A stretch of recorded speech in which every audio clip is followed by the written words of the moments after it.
Para organizar os estudos sobre texto de divulgação científica, eu organizei para vocês alguns slides com a resposta para as 4 perguntas que iniciaram o nosso trabalho sobre esse tipo de texto. O que é o texto de divulgação científica? Qual sua estrutura e suas características? Em que contextos ele circula e qual o perfil de seus leitores? E, por fim, como é a linguagem que é empregada na elaboração desse tipo de texto. Primeira informação importante que nós precisamos nos ater é a de que em algumas esferas sociais, como a escolar, a acadêmica e a científica, circulam textos esses que podem ser orais e escritos. A finalidade desses textos é transmitir saberes que foram historicamente construídos pela humanidade. São textos que constituem gêneros como o seminário, a conferência, verbete, enciclopédia e o texto de divulgação científica. Todos esses gêneros textuais têm a mesma finalidade, que é a de transmitir saberes que foram construídos pela humanidade. Quando nós falamos do texto de divulgação científica, nós estamos falando de um texto que constitui-se de um discurso relacionado a conhecimentos de ordem científica. Como eles são adquiridos? Através da constatação de novos fatos e evidências face ao dinamismo pelo qual perpassa a própria ciência na atualidade. Utilizando como exemplo a questão da Covid, até o ano passado nós não sabíamos uma infinidade de coisas sobre esse vírus e o que ele causa. Nesse ano, nós temos diversos textos de divulgação científica que falam mais sobre a doença, sobre como ela é transmitida, como podemos prevenir para que esse vírus não nos alcance, se há reinfecção ou não, quais são as condições que são melhores para que esse vírus não passe de uma pessoa a outra. Então, tudo isso foi um conhecimento que foi construído na ordem da ciência e hoje faz parte de um discurso de conhecimento que toda a população tem acesso. Ainda sobre o texto de divulgação científica, é importante que a gente pense em relação à estrutura.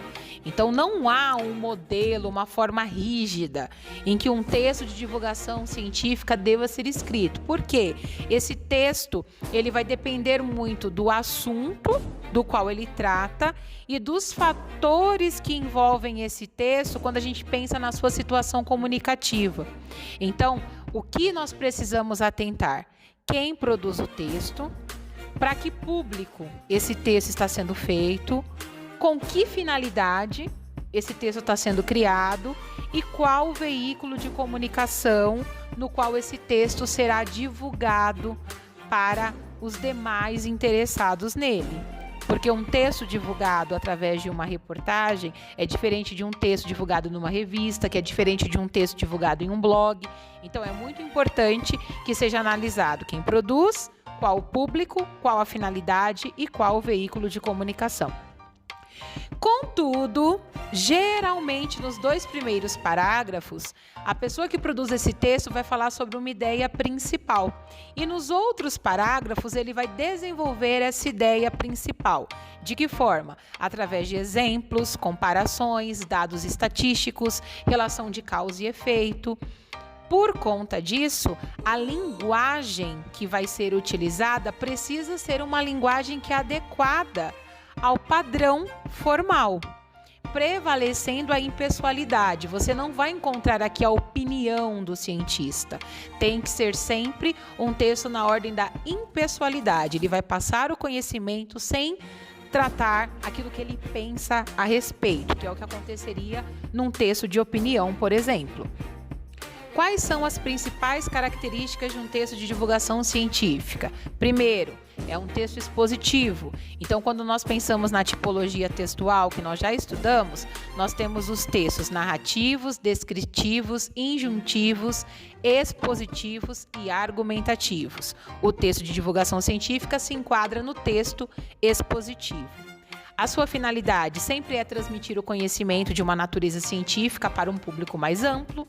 A estrutura terá uma ideia principal, que é apresentada através de uma afirmação de um conceito, e essa ideia é desenvolvida através de exemplos, comparações, relação de efeito, experiências, estatísticas. E por fim, uma conclusão. Como que a linguagem? Ela é clara, objetiva e geralmente impessoal. Por fim, emprega-se a variedade padrão da língua, com a presença de termos e conceitos científicos de uma ou mais áreas de conhecimento. E os verbos predominantes são os verbos no presente do indicativo. Espero que esse resumo tenha sido útil para vocês. Boas anotações no caderno e bons estudos!